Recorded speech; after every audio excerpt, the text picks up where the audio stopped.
So once again, thank you for joining us in this on this beautiful morning. Or we'll be discussing how to manage your weight. Okay, so let's get straight into the meat of the topic, right?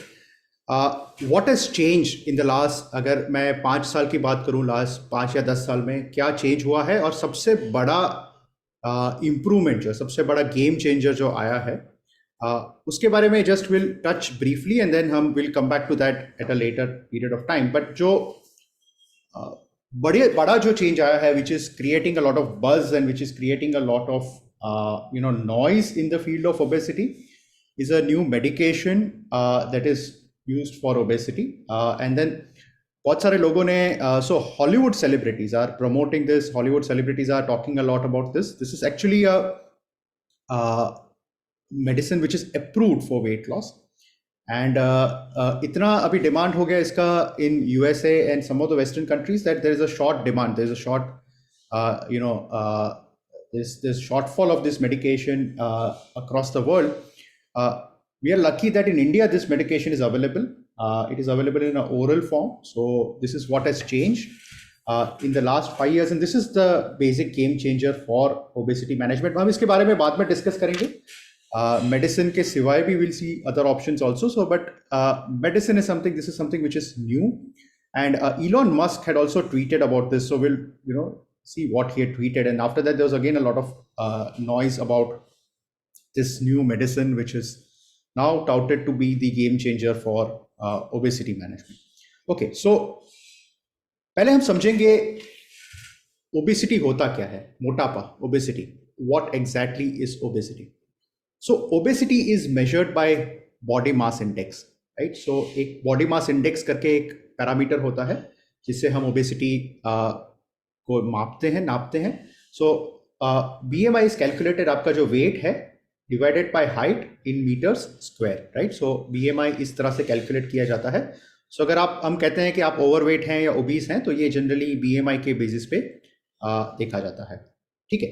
So अगर आप if you are listening to this, if you can see this QR code, so अगर आप इस पे scan करेंगे तो आपको एक लिंक मिलेगा. I have put the link in the chat box also. So एक लिंक है. इस लिंक पे आप जाएंगे, आप अपने डिटेल्स डालेंगे, your weight and your height. You can enter your weight in pounds और केजीज, और you can enter your height in feet and inch और इन सेंटीमीटर्स और मीटर्स. इस पे आप अगर डालेंगे तो you will be able to calculate your BMI, right? So अगर आप if you are able to listen to this and if you have a device available, आप इसको जाके you can use this to calculate your own BMI. So इसके basis पे आप अपना BMI calculate कर पाएंगे. Okay. So this is the link. I like I said, I put the link. It's called Obesity Chatbot. So इस पे link पे जाके आप अपना BMI कैलकुलेट कर सकते हैं. Right? So you can take a screenshot also if required. Okay. So अगर आप you use this to calculate your BMI. So BMI का जो एक वैल्यू होता है वो इस तरह से आता है. So you'll have something like 25 kg per meter square. इस तरह से एक आपको वैल्यू मिलेगा. So ये वैल्यू का इंटरप्रिटेशन क्या है, ये वैल्यू का मीनिंग क्या है? सो नॉर्मल जो लोग होते हैं उनका BMI जो होता है वो 18.5 से 24.9 के बीच में होता है. 25 तक it is considered to be normal. 25 to 30 is considered to be overweight, और 30 से ऊपर है BMI more than 30 is considered to be obese, right? So obesity के भी कुछ कैटेगरी हैं, जैसे class 1 obesity, class 2, class 3 obesity, तरह से क्लासेस ऑफ ओबेसिटी होते हैं. तो generally more than 30 is considered to be obese, right? So इस तरह से, but this is mainly for Western concepts. India में थोड़ा हम अलग पैरामीटर यूज करते हैं, हम इसके बारे में भी डिस्कस करेंगे. But just to understand, normal 18.5 से 25 जो होता है वो नॉर्मल BMI होता है, और more than 30 is considered to be obesity, right? So इसको जानना बहुत जरूरी है. बट एक बहुत ही इंपॉर्टेंट कंसेप्ट जो हमें जानना जरूरी है, जो इंडियंस के लिए बहुत ही इंपॉर्टेंट है, वो है visceral fat and subcutaneous fat. ये एक बहुत ही इंपॉर्टेंट कंसेप्ट है. तो जो मोटापा, जो फैट होता है आपका, चर्बी होती है, राइट? जो फैट होता है वो दो जगह पे जमा होता है. वन इज जो आपके स्किन के नीचे फैट होता है, जिसको सबक्यूटेनियस फैट कहा जाता है, जो हमें दिखता है, right? What is visible fat, that is called visible fat, right? और जो हमें नहीं दिखता है वो जो हमारे बॉडी के ऑर्गन्स हैं, ऑर्गन्स के आजू बाजू में जो फैट होता है उसको इनविजिबल फैट कहते हैं, और या तो इसको विसरल फैट भी कहा जाता है, राइट। सो जो फैट होता है, जो चर्बी होती है, वो स्किन के नीचे डिपॉजिट होती है और वो बॉडी के ऑर्गन्स के आजू बाजू भी डिपॉजिट होती है। जो ऑर्गन्स के आजू बाजू जो फैट होता है उसको हम विसरल फैट कहते हैं, जो बहुत ही इंपॉर्टेंट है, इसको जानना बहुत जरूरी है। अब एक हम पैराडॉक्स देंगे, तो दो पैराडॉक्स के बारे में हम डिस्कस करेंगे। एक होता है सुमो रेसलर पैराडॉक्स। आपने सुमो रेसलर देखोगे जापान में, राइट, इस तरह से होते हैं। You have seen this sumo wrestlers in you have seen all of these. So जो सुमो रेसलर होता है, जो सुमो रेसलर होता है, उस he has a lot of subcutaneous fat. तो उसके स्किन के नीचे काफी फैट जमा होता है, इसलिए ये काफी मोटे दिखते हैं, right. So they look very fat, but they don't have, they have little visceral fat. जो इनविजिबल फैट है वो इनमें कम होता है, राइट। सो टेक्निकली हम देखें तो ये अनहेल्दी होने चाहिए। Sumo wrestler should be considered unhealthy because they are obese, but you will be surprised they actually live a very long life and they tend to be more healthy than lot of हमारे, आप और मेरे से ज्यादा ये लोग healthy हैं। ये इसलिए है क्योंकि उनका जो फैट है वो मेनली सबक्यूटेनियस टिश्यू में डिपॉजिटेड है और विसरल फैट इनका कम होता है। So this is called Sumo wrestler paradox. ये चीज जो है वो एक इंडिया के ही साइंटिस्ट ने, इंडिया के एक डॉक्टर हैं, doctor Yajnik. You can see doctor Yajnik in this photo here, right, this is doctor Yajnik. Okay, so doctor Yajnik ने बहुत साल पहले, समवेयर इन 80s और 90s, इन्होंने ये कंसेप्ट दिया था जिसको ये कहते हैं वाई वाई पैराडॉक्स। सो ये इनके फ्रेंड हैं, ये डॉक्टर याजनिक हैं, ये इनके फ्रेंड है doctor Yudnik. Now this doctor Yudnik is from Russia. So doctor Yudnik एक कॉकेशियन है, वाइट है, और डॉक्टर याजनिक हमारे तरह एक इंडियन है। सो डॉक्टर याजनिक और डॉक्टर यूडकिन है, दोनों का बीएमआई सेम है, दोनों का बीएमआई 22.3, राइट। तो जैसे हम अगर ओबेसिटी के क्राइटेरिया देखें तो आपने देखा था कि 18 to 25 is considered to be normal. तो दोनों का ही, डॉक्टर यूडकिन और डॉक्टर याजनिक का बीएमआई बिल्कुल ही नॉर्मल है। बट इन्होंने क्या किया, इन्होंने दोनों ने एक डेक्सा स्कैन करवाया, एक जो टेस्ट होता है जिससे बॉडी का फैट कंपोजिशन हमें पता चलता है, और आप you will be surprise, doctor Yajnik का बॉडी फैट था वो 21% था, it was 21%, whereas doctor Yudkin's body fat was only 9%। So आप देखेंगे दोनों ही लोग हैं जिनका बीएमआई बिल्कुल ही सेम है, दोनों को हम हेल्दी कंसिडर कर सकते हैं। लेकिन जब हम, when you see beneath the skin, जब आप बॉडी फैट को देखोगे तो आप देखोगे कि डॉक्टर याजनिक जो इंडियन है, इनका बॉडी फैट है वो ज्यादा है, जबकि डॉक्टर यूडनिक जो रशियन है उनका बॉडी फैट कम है।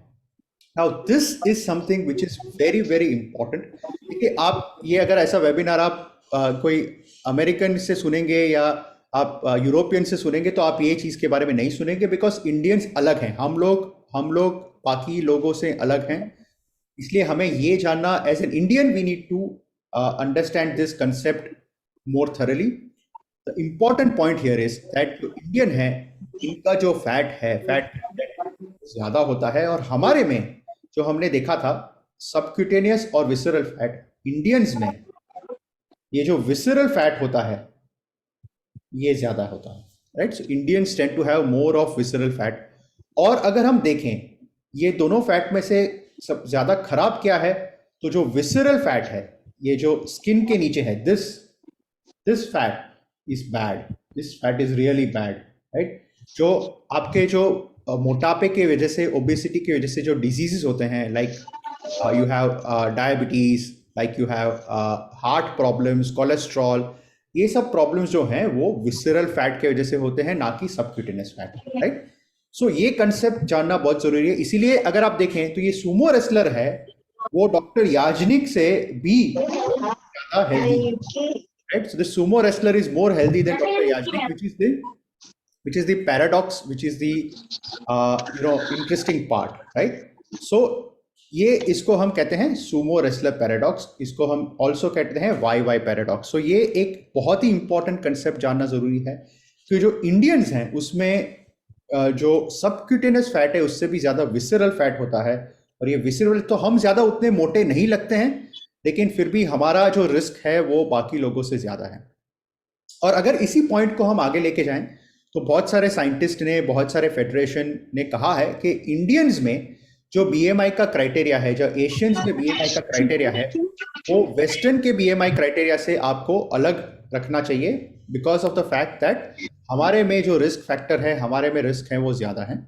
सो अगर हम इंडियंस में देखें तो 18.5 के नीचे again it is considered underweight, but 18.5 to 23 is considered to be normal, 23 to 25 is considered to be overweight, और अगर आपका BMI 25 से ऊपर है तो आप ओबीस के कैटेगरी में आते हैं। सो इंडियन लोगों के लिए है obese category is 25 BMI and not 30 BMI, right. दोबारा से मैं ये कहूंगा, for western people, right, BMI more than 30 is considered obesity, लेकिन इंडियंस में, इन Indians more than 25 is considered to be obese, right? So ये बहुत ही इंपॉर्टेंट है। जैसे मैंने एक आपको लिंक भी डाली थी, आप अपना खुद का BMI चेक कर सकते हैं और आप जान सकते हैं कि आप कितना रिस्क पे हैं, right, because of obesity, right. So this is something which is very very important as a concept.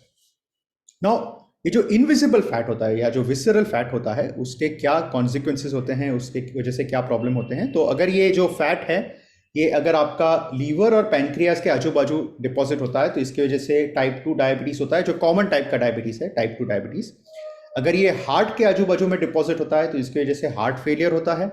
और अगर ये लीवर में जमा होता है तो ये कंडीशन होता है फैटी लीवर। फैटी लीवर की वजह से लीवर का सिरोसिस भी हो सकता है, right. So this is, it can also lead to liver failure, right. So ये सब कॉन्सिक्वेंसेस हैं जो आपका इनविजिबल फैट है इसलिए। और इंडियंस में इसीलिए डायबिटीज का प्रमाण, हार्ट फेलियर का प्रमाण, फैटी लीवर का प्रमाण वेस्टर्न लोगों से ज्यादा है, बिकॉज हमारे यहाँ जो इनविजिबल फैट है वो ज्यादा डिपॉजिट होता है, राइट। एक और चीज हमें ये जानना बहुत जरूरी है जो इंडियंस में बहुत कॉमन है, जिसको again doctor Yajnik calls it thin fat Indians. So Indian जो लोग हैं, देखिए ये हमारा एक डिसएडवांटेज है, राइट। हम, हमारे में दिमाग बहुत है लेकिन हमारा body structure is little bit problematic, right. So Indians tend to have less, we tend to have less muscle mass. हमारे में मसल मास कम होता है लेकिन फैट कंटेंट ज़्यादा होता है। एंड बिकॉज ये मसल कम है और फैट ज़्यादा है, अगर प्रपोर्शन में देखें, जैसे आपने डॉक्टर याजनिक में देखा था, ये 21% body fat, right, compare to the Caucasian who had only 9%। So इसीलिए we are at a stronger risk of cardiac risk. We have a stronger cardiac risk because we tend to have more fat, less muscle, right? ये एक, इसको कहते हैं thin fat Indians का concept, right? इसको सार्कोपिनिक obesity भी कहा जाता है। और स्पेशली जैसे आपकी एज बढ़ती है तो इस सिचुएशन में आपका जो मसल मास है वो कम होता जाता है और फैट कंटेंट बढ़ता जाता है, और इसके वजह से हमें this tends to have lot of negative impact on the body. So sarcopenic मतलब मसल मास कम होना, ओबेसिटी मतलब मोटापा, राइट। सो इंडियंस जो है, इसको आप, जैसे हमने बताया, इसको also known as thin fat Indians. We look thin, we actually fat, right. हम लगते हैं पतले हैं लेकिन हम हैं fat, right. This is the concept of sarcopenic obesity और थिन फैट इंडियंस, राइट। इसको हम वेस्टर्न जो लोग हैं इसको स्किनी फैट भी कहते हैं, they call it skinny fat, right. So fat versus skinny fat, right. This is something which is, so आप ये दोनों देखेंगे, ये डॉक्टर यूडनिक जैसे हैं और ये डॉक्टर याजनिक जैसे हैं, राइट। ये इंडियन है, ये कॉकेशियन है, ये जो है दोनों का वेट में आप काफी डिफरेंस देखेंगे लेकिन दोनों का बॉडी फैट सेम है, राइट। सो आप, you would see that we are this, we are, ये हम है, we, right. And we tend to, हम वेट हमारा कम होता है लेकिन बॉडी फैट हमारा ज्यादा है, राइट। सो सबसे इंपॉर्टेंट जो मैसेज है ये है take home message 1, that is fat within, जो इनविजिबल फैट है, it is worse than the visible fat. So हम बहुत सारे लोग ये समझते हैं कि भाई मैं तो पतला हूँ, भाई मुझे तो कोई प्रॉब्लम नहीं है, बट ये नहीं जानते हैं कि इनविजिबल फैट करके भी एक चीज होती है जो हमारे लिए उतना ही हानिकारक है जितना विजिबल फैट है, परहैप्स इवन मोर। अब हम देखेंगे why does one become overweight, ये वेट क्यों गेन होता है, हम ओवरवेट क्यों हो जाते हैं, right. Okay, just a second.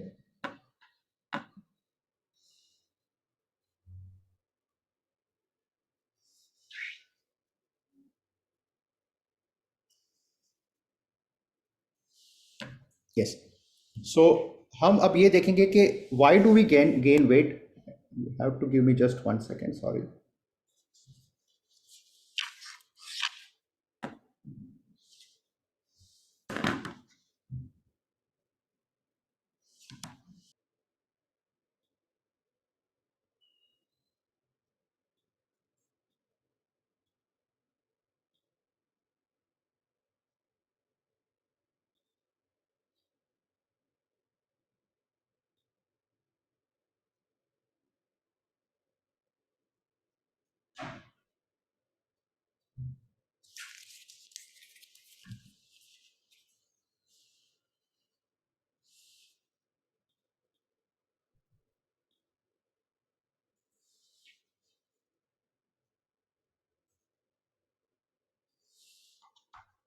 Okay.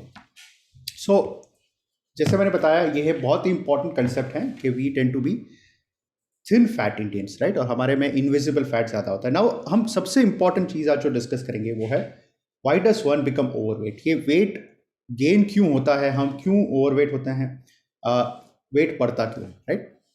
सो ये एक इम्पॉर्टेंट कंसेप्ट किसी ने कहा था जो बहुत ही आज मैं अपने प्रैक्टिस में इसको ज़्यादा यूज़ करता हूँ। I tell to lot of my patients also. See, हमारे में जो ओबेसिटी होता है वो दो चीज़ों की वजह से होता है। एक तो जीनेटिक प्रीडिस्पोजिशन, जो आपकी डीएनए है, आपका जो जो जन्म कुंडली है उससे लिखा हुआ है, और दूसरा जो होता है एनवायरमेंटल फैक्टर से होते हैं। So it is like genes load the gun but environment pulls the trigger, right. So आपके कुछ जीनेटिक फैक्टर्स हैं जिसकी वजह से आपको वेट गेन होता है, बट एक एनवायरमेंटल फैक्टर्स भी होते हैं जिसकी वजह से आपको प्रॉब्लम आपकी बढ़ जाती है। So that is genes load the gun and environment pulls the trigger, right. So weight gain अगर हम देखें क्या कारण की वजह से हो सकता है, और हम अगर लाइफ स्पैन में देखें, so across the life there are various reasons which lead to weight gain. So अगर बिफोर बर्थ देखें, सो एक तो जेनेटिक फैक्टर्स होते हैं, राइट। देयर आर आपके जो कुछ जीन्स खराब हैं जिसकी वजह से आपको वेट गेन हो रहा है। जब आप एक when you are a fetus, जब आपके मदर के यूट्रस के अंदर होते हैं, तब अगर आपकी मदर को जेस्टेशनल डायबिटीज़ होता है, और ये बहुत ही इंपॉर्टेंट है, बहुत सारे गायनेकोलॉजिस्ट जेस्टेशनल डायबिटीज़ के लिए स्क्रीन नहीं करते हैं, इंडिया में बहुत ही इंपॉर्टेंट है। डॉक्टर याजनिक भी बहुत साल से कहते हैं कि इसको आप स्क्रीन करें। जेस्टेशनल डायबिटीज़ जो है उसके वजह से भी हमें प्रॉब्लम होता है। अगर मदर का वेट ज़्यादा है तो बेबी को भी एक डिसएडवांटेज रहता है। अर्ली चाइल्डहुड में अगर ब्रेस्ट फीडिंग, जनरली हम पीडियाट्रिशियंस जो होते हैं वो सजेस्ट करते हैं कि 2 साल तक आप अपने बच्चे को ब्रेस्ट फीड करें, लेकिन बहुत लोग नहीं करते हैं। अगर ब्रेस्ट फीडिंग अर्ली बंद किया जाता है तो इसकी वजह से भी अर्ली चाइल्डहुड में वेट गेन होने के चांसेस होते हैं। जो आपका जो स्टमक होता है, आपके जो इंटेस्टाइन होते हैं, उसके अंदर कुछ फ्रेंडली बैक्टीरिया होते हैं जो हमें प्रोटेक्ट करते हैं ओबिसिटी की वजह से, ओबिसिटी से। इस गट माइक्रोब्स में अगर चेंज आता है बचपन में, तो इसके वजह से भी वेट गेन हो सकता है। ये जो मैं सब कह रहा हूँ ये रिसर्च के ऊपर है, हर एक पॉइंट जो है उसके ऊपर बहुत डिटेल में रिसर्च हो चुका है। This is just a summary of कितने सालों का रिसर्च जो है इसके ऊपर। चाइल्डहुड में ऐसा कहा जाता है कि एंटीबायोटिक अगर ज़्यादा यूज़ की जाती है बचपन में तो उनको ओबेसिटी होने के चांसेस हैं। एक शुगर स्वीटन बेवरेजेस जो होते हैं, राइट, बचपन में, जैसे आप कोल्ड ड्रिंक्स जो होते हैं आपके, कोका कोला है, पेप्सी है, जूस जो होते हैं यहाँ पे कमर्शियल जूस जो अवेलेबल हैं, इनके वजह से चाइल्डहुड में ओबेसिटी बहुत ही कॉमन है। अगर आप प्यूबर्टी और टीनेज ईयर्स में देखें तो हार्मोनल चेंजेस हैं, उसकी वजह से ओबेसिटी जाता है। Computer gaming found to be very very important cause of obesity in teenagers. Adulthood में देखेंगे, इसके बारे में हम ज़्यादा डिस्कस करेंगे। सेडेंटरी लाइफस्टाइल है जिसकी वजह से ओबेसिटी होता है, और ओल्ड एज में इमोबिलिटी होती है, उनको आर्थराइटिस का प्रॉब्लम होता है, स्पाइन का प्रॉब्लम होता है, इसकी वजह से वो ज़्यादा चल नहीं पाते हैं और इसकी वजह से वेट गेन होता है। So across the age there are many factors which lead to weight gain and these are the factors as you can see from this slide over here. So सबसे इंपॉर्टेंट चीज़ आज अगर आप जानना चाहेंगे तो वो है obesity is a disease of habit. ये एक ऐसी चीज़ नहीं है जो एकदम से ओवरनाइट हो जाता है। This is a slow and gradual process. अगर आप आपकी खुद की लाइफ भी देखें तो आपने देखा होगा कि आप शायद बचपन में उतने मोटे नहीं थे जितने आप अब हैं, right. So it's a slow and gradual process. There are some genetic and hormonal problems which can produce obesity. एकदम फटाफट से ओबेसिटी हो सकता है कुछ केसेस में, but generally most people accumulate weight over a period of time. ये एक स्लो प्रोसेस है, ग्रेजुअल प्रोसेस है। ओबिसिटी जल्दी में नहीं आती है, ये रहती है और then stays for a long time, right, एक मेहमान बन के रह जाती है.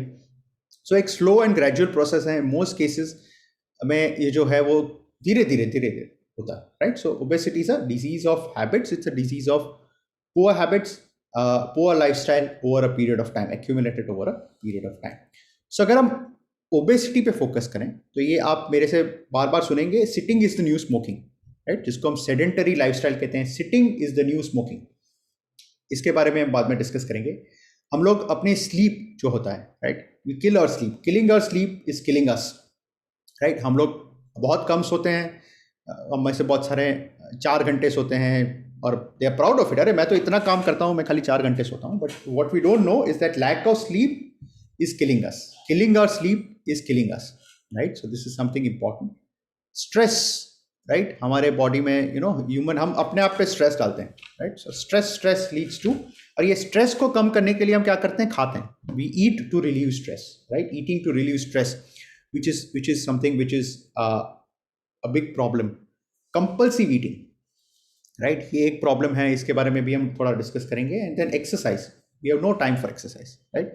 हमारे पेशेंट्स को हम बोलते हैं आप एक्सरसाइज करो. सर टाइम किधर है boss, this is your time. I mean अगर आप एक्सरसाइज नहीं करेंगे तो पीछे से टाइम कम होगा आपके पास, राइट. सो ये एक बहुत ही इंपॉर्टेंट चीज़ें हैं. सो ये कुछ चीज़ें हैं जिसकी वजह से एडल्ट में वेट गेन होता है. और इसको आप अपने लाइफ में इंट्रोस्पेक्ट करें, देखें इसमें से कौन से फैक्टर्स जो हैं वो आपके लाइफ में it is part of your life.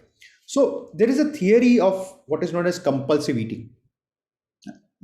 इसको समझे आप. सी, हम लोग खाते हैं. Why do we eat? We eat because it is time to eat, not because our body needs to eat, right. हमारे बॉडी को जरूरत नहीं, लेकिन जैसे फॉर एग्जाम्पल लंच टाइम है, चलो लंच टाइम हो गया भैया, है ना, 1 बज गए, अभी जाके लंच करते हैं. अभी डिनर टाइम हो गया, 8 बज गए, अभी डिनर करते हैं, राइट. अरे आज तो मैंने ब्रेकफास्ट ही नहीं किया, तो चलो ब्रेकफास्ट करते हैं, ठीक है. So we tend to eat based on time, not on based of body का नीड कैसा है, राइट. अगर मुझे भूख लगी है तो मैं खाऊंगा, बिल्कुल, राइट. हमें मुझे भूख नहीं लगी तो मैं क्यों खाऊंगा. बट हम ऐसे हैं कि भाई यार लंच टाइम हो गया तो खाना पड़ेगा, right. So we eat because it is time to eat, not because our body needs it. और अगर आप इससे आप बाकी एनिमल से कंपेयर करें, I think we are probably one domesticated. अगर वाइल्ड एनिमल से आप देखेंगे तो वो क्या ऐसे खाते हैं कि चलो वुड लायन बोलेगा चलो यार अभी 1 बज गया, अभी चलो लंच करते हैं, अभी डियर का हंट करते हैं, अभी तो लंच टाइम हो गया. Is it true? कभी नहीं है. लायन को जब भूख लगेगी तो वो जाके हंट करेगा और खाना खाएगा. उसको जब भूख नहीं लगेगी वो बैठा रहेगा, right. So our body, see, end of the day we are also wild animal, we are nothing more than that, right. So we are designed to eat as per hunger. हमें भूख लगती है तब खाना है, ना कि टाइम हो गया खाने का इसलिए हम खाना है. और ये सबसे बड़ा मॉडर्न जमाने का.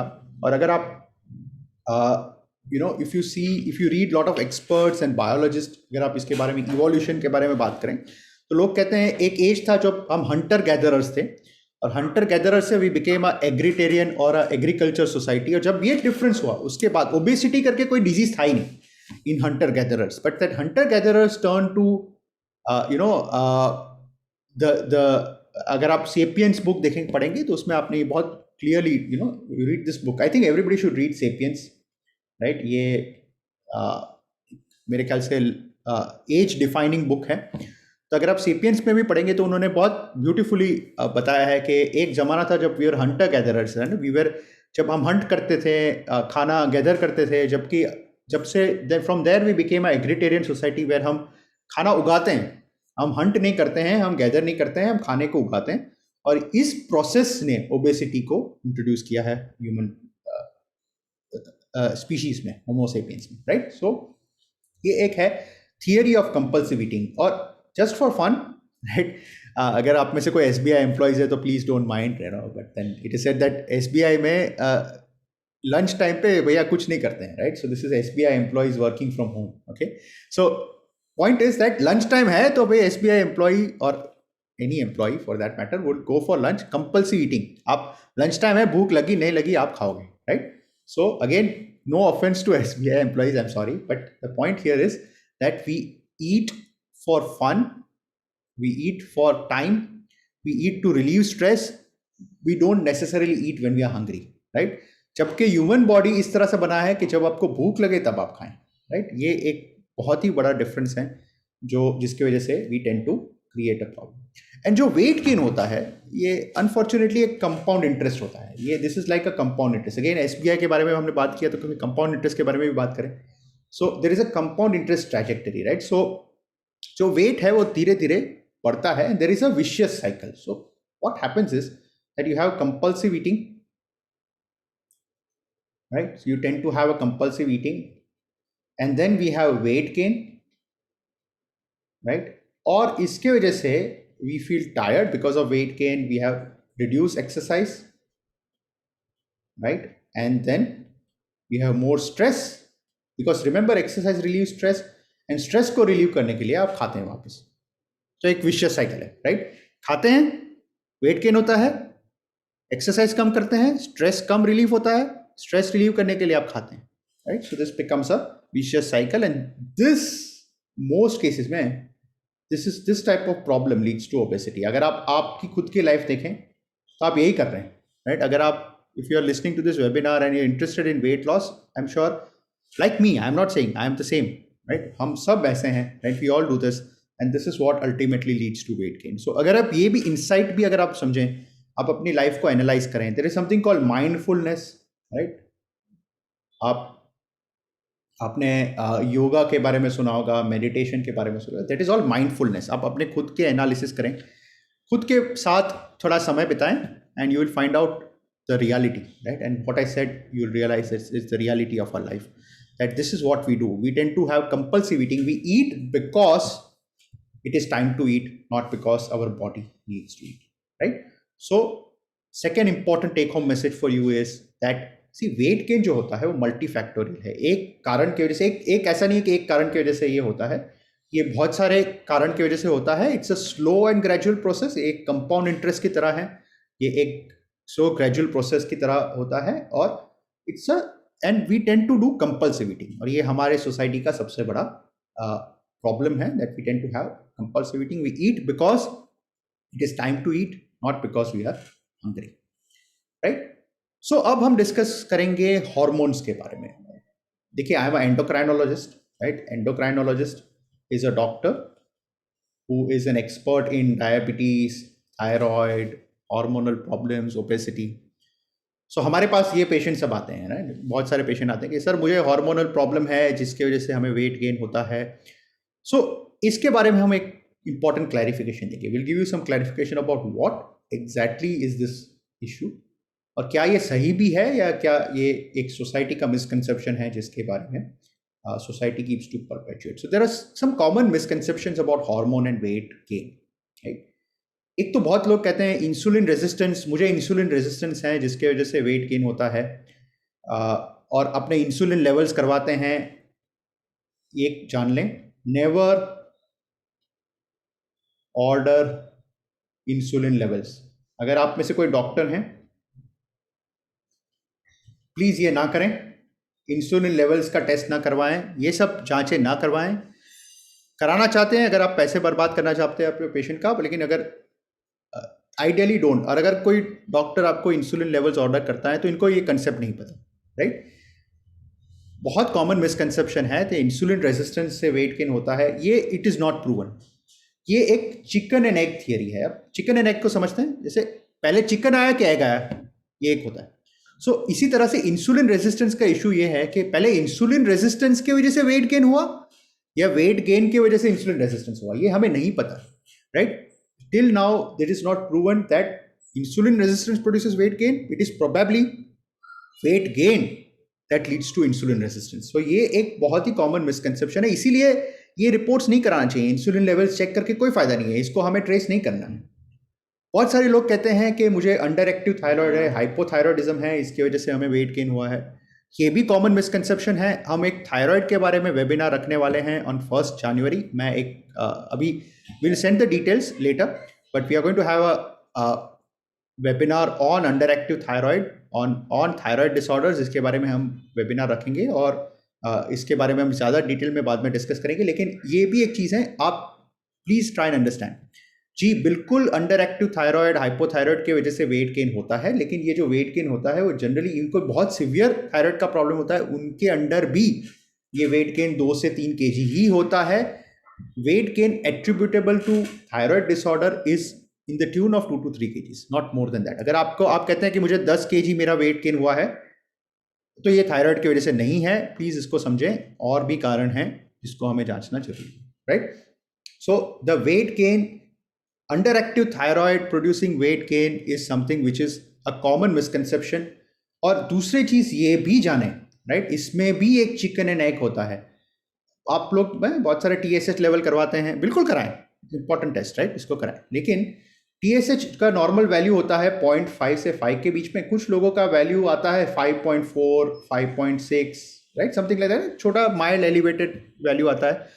और लोग समझते हैं कि जो मेरा मोटापा है वो इसके वजह से है, लेकिन ये लोग नहीं जानते हैं कि ओबेसिटी, जो वेट गेन होता है, weight gain can also lead to increase of TSH, right. So weight gain के वजह से भी TSH बढ़ता है और TSH के वजह से भी वेट गेन होता है, लेकिन ये जो है वो माइनर है. This is a minor problem. जो TSH बढ़ता है वेट गेन की वजह से वो भी थोड़ा ही बढ़ता है, और जो TSH बढ़ने की वजह से वेट गेन होता है वो भी थोड़ा ही होता है, not more than 2 to 3 kgs, right. So ये जो आपका जो थोड़ा सा TSH बढ़ा हुआ है उसके वजह से आपको समझते हैं कि ये वेट गेन हुआ है, ये मैं समझता हूँ ये गलत चीज़ है, ये कंसेप्ट नहीं होता है. Please try and understand this कि हाँ, इसका थोड़ा कंट्रीब्यूशन रहेगा, लेकिन at the same time this is not the only reason why you have weight gain. और ये एक अगेन इंपॉर्टेंट कंसेप्ट है. हम लोग एक बुक है, again I recommend lot of books because I would recommend that आप ज़्यादा पढ़ें. ज़्यादा पढ़ने से लाइफ बेटर रहती है. तो एक नॉइज करके बुक है, it is written by Nobel prize winning psychologist. इन्होंने एक कंसेप्ट कहा है कि जब हमें एक कोई डिफिकल्ट क्वेश्चन पूछा जाता है, when we are asked a difficult question, what we try to do is we are not able to answer that difficult question, so we change the question to a simple question and answer that. ये एक human psychology है. It's very surprising but this is true, right. और अगर आप समझते हैं कि यार मुझे वेट गेन क्यों हुआ, फिर आपने TSH करवाया और TSH बढ़ा, तो ये सिंपल आंसर आपको मिल गया कि इसकी वजह से, but unfortunately it is more complex than that, right. ये है. बहुत सारे लोग कहते हैं कि आई हैव स्लो मेटाबॉलिज्म, मेरा मेटाबॉलिज्म स्लो है, इसकी वजह से मैं वेट गेन कर रहा हूँ. ये अगेन एक मिसकंसेप्शन है. Remember, wait gain is multi factorial. हमने देखा बहुत सारे कारण, हमने एक स्लाइड दिखाई थी आपको कि कौन से कारण से वेट गेन होता है. स्ट्रेस की वजह से, कंपल्सिव ईटिंग की वजह से, सेडेंटरी लाइफस्टाइल की वजह से, हार्मोनल प्रॉब्लम्स की वजह से, बचपन में आपके कुछ इश्यूज हैं उसकी वजह से होता है, स्ट्रेस की वजह से होता है, कुछ दवाइयों की वजह से होता है, लैक ऑफ एक्सरसाइज की वजह से होता है. It is a multi factorial thing, it is not one thing. एक कारण की वजह से नहीं होता है. Weight gain is always because of multiple factors. बहुत सारी ladies come and tell us कि मुझे PCOS या PCOD है, उसकी वजह से वेट गेन हुआ है. ये भी गलत है, ये तो बिल्कुल ही गलत है. इसमें ये जाने कि PCOS या PCOD जो होता है वो वेट गेन की वजह से होता है, ना कि वेट गेन PCOS की वजह से, right. So weight gain produces PCOS does not produce weight gain. ये एक इंपॉर्टेंट कंसेप्ट, इसको भी आप समझें और इसको आप पहचानें और इसको आप जांचें, राइट. सो ये एक कुछ मिसकंसेप्शंस हैं हार्मोन्स के बारे में जिसको आप समझना जरूर. हाँ, कुछ हार्मोन्स की वजह से बिल्कुल ही वेट गेन होता है, काफ़ी ज़्यादा वेट गेन होता है. एक उसमें से हार्मोन जो होते हैं वो स्टेरॉइड्स होते हैं, राइट. स्टेरॉइड्स होता है, बहुत सारे ऑल्टरनेटिव मेडिकेशंस में स्टेरॉइड होता है, कुछ दवाइयों में, कुछ मॉडर्न मेडिसिन में भी स्टेरॉइड होता है. आपको अगर कोई दवाइयाँ, एक तो अगर आपको कोई दवाई प्रिस्क्राइब नहीं की है, अपने आप मेहरबानी से कोई दवाई प्रिस्क्रिप्शन के बगैर, डॉक्टर के एडवाइस के बगैर से ना लें. यू विल बी सरप्राइज कि कितने लोग इसका फ़ायदा उठाते हैं. देखिए, स्टेरॉइड से बहुत सारी चीज़ें ठीक हो जाती हैं. स्टेरॉइड की वजह से अस्थमा ठीक हो जाता है, स्टेरॉइड की वजह से एलर्जी ठीक हो जाती है, लेकिन आप ये नहीं जानते हैं कि स्टेरॉइड की वजह से लॉन्ग टर्म पे क्या क्या हार्मफुल चीज़ें होती हैं. सो आप किसी डॉक्टर, क्वालिफाइड डॉक्टर के प्रिस्क्रिप्शंस के बगैर, लोगों के कहने पे, क्वैक्स के कहने पे, बाबा जी के कहने पे दवाइयाँ ना लें. अगर ये दवाई लेंगे तो उसमें से स्टेरॉइड होते हैं. हम रोज एक पेशेंट देखते हैं जिनको किसी ने स्टेरॉइड दिया गया है, जिनको नहीं पता कि हमें स्टेरॉइड दिया गया है। इसमें से बहुत सारे लोग क्वालिफाइड डॉक्टर नहीं होते हैं जिन्होंने स्टेरॉइड प्रिस्क्राइब किया है। सो इसको बहुत ही इंपॉर्टेंट है, इसके वजह से वेट गेन बहुत कॉमन होता है। हमने एजुकेटेड लोगों में भी देखा है कि स्टेरॉइड दिया गया है, लिया गया है, और इसके वजह से वेट गेन हुआ है, राइट। जिनको मेनोपॉज, जैसे मेनोपॉज से पीरियड्स बन जाते हैं, तो मेनोपॉज के आजू बाजू पीरियड्स, जनरली लेडीज में मेनोपॉज 45 to 52 ईयर्स पे एवरेज होता है, लेकिन मेनोपॉज के जो हार्मोनल चेंजेस होते हैं वो पहले शुरू हो जाते हैं। So around between after the age of 40 hormonal problems are common in women, and because of that there could be weight gain और there is fat redistribution. So बहुत सारी लेडीज ने, आप में से a lot of ladies listening to this, you would have experienced this, right? There is fat redistribution. जो fat होता है वो हिप्स से मूव होके और बाकी बॉडी में से मूव होके पेट पे फैट जमा होता है। सो इसको फैट रीडिस्ट्रीब्यूशन कहते हैं, और इसके वजह से आप ज़्यादा मोटे दिखते हैं। ये एक इम्पॉर्टेंट कंसेप्ट है, ये समझें। So menopause, those women who are above age of 40, हम एक बार, I promise you will have a very good webinar on menopause also. इसके बारे में बहुत ही इंपॉर्टेंट चीज़ें हैं। Lot of ladies face lot of problems because of that, and I have full sympathy, empathy and love for these women. My we try to have a webinar on menopause also, right. इसके बारे में हम discuss करेंगे। Again बहुत सारे, they suffer a lot these women and they don't understand and why, and then it's something which we need to help. Puberty, जो जब teenage का एज होता है तो वेट गेन होता है, और आजकल के ज़माने में बहुत ही कॉमन है प्यूबर्टी के वक्त वेट गेन होना चाहिए। हमने जैसे डिस्कस किया था, प्यूबर्टी के वक्त when these children tend to drink a lot of sugar sweetened beverages, खाना उल्टा सीधा खाते हैं, कंप्यूटर गेम्स खेलते हैं, सेडेंटरी लाइफस्टाइल्स करते हैं, तो इसके वजह से इनमें वेट गेन होता है, राइट। कुछ मेडिसिन की वजह से वेट गेन हो सकता है, तो आप स्टेरॉइड, जैसे हमने बोला, स्टेरॉइड की वजह से वेट गेन हो सकता है। कुछ एलर्जी की मेडिसिन होती हैं, राइट। आप में से बहुत सारे लोग हैं ना, बहुत लंबे टाइम से एलर्जी की मेडिसिन, एलाग्रा वगैरह लेते रहते हैं, तो इनके वजह से वेट गेन हो सकता है। कुछ साइकेट्री की दवाइयों की वजह से वेट गेन हो सकता है। साइकेट्री की कुछ दवाई से वेट गेन होता है, कुछ दवाइयों से वेट लॉस होता है। सो अगेन आप ये जानें कि कौन से मेडिसिन से क्या होता है, अपने डॉक्टर से कंसल्ट करें। कुछ डायबिटीज़ के मेडिसिन की वजह से भी वेट गेन हो सकता है, कुछ डायबिटीज़ के मेडिसिन की वजह से वेट लॉस हो सकता है। पायोग्लिटाजोन करके मेडिसिन है जिससे वेट गेन होता है, ग्लिमिप्राइड है जिससे वेट गेन होता है। कुछ डायबिटीज़ मेडिसिन से भी वेट गेन हो सकता है, right. So important take home message is that hormones and medications are important cause of weight gain. इससे वेट गेन कॉमन है, हाउएवर ये एक सिंगल फैक्टर नहीं है। वेट गेन जो है वो मल्टीपल फैक्टर, मल्टीपल रीजंस की वजह से होता है, और there are many reasons which cause weight gain. So जैसे हमने बताया, अगर हम देखें तो ये एक कॉमन टसल है, राइट। कैलोरीज कम करना, एक्टिविटी बढ़ाने से वेट लॉस होता है, जबकि metabolic issues, hormones, right, other hormones की वजह से वेट गेन होता है। सो ये एक टसल है हमारे बॉडी का। On one hand we try to lose weight, one hand try to gain weight, ultimately we all try to have a balance, right. So ये एक चीज़ है। ओके, सो आप में से बहुत सारे लोगों ने वेट लॉस करने की कोशिश की होगी, right. I am sure 100% all of you would have tried, right. मैंने भी कोशिश की है, आपने भी कोशिश की होगी, बहुत सारे लोगों ने इसके बारे में कोशिश की होगी। आप जिन्होंने भी वेट लॉस करने की कोशिश की है, ये आप हमेशा जानते हैं कि जो इनिशियल पीरियड होता है उसमें तुरंत ही वेट लॉस होता है, लेकिन उसके बाद ये वेट धीरे धीरे धीरे धीरे वापस आ जाता है, right. Weight tend to regain, right. So आप कोई भी सिस्टम देखें, चाहे आप दवाई से देखें, चाहे आप लाइफस्टाइल से देखें, चाहे आप if you see because of any reason, right, if you have tried to lose weight even after because of surgery, there is initially weight loss followed by gain, right। पहले weight loss होता है तुरंत से, फिर regain होता है, right. कभी कभी ये जो रीगेन होता है वो पहले से भी, अगर आप यहाँ से शुरू किया था तो आपका पहले से भी ऊपर चला जाता है, right. So sometimes this regain of weight is even more severe than what we started। So ये एक रियलिटी है, इसके कैसे टैकल करें हम वो डिस्कस करेंगे, लेकिन ये एक चीज़ है जो रियलिटी है, right. So weight loss followed by weight regain is the reality of life.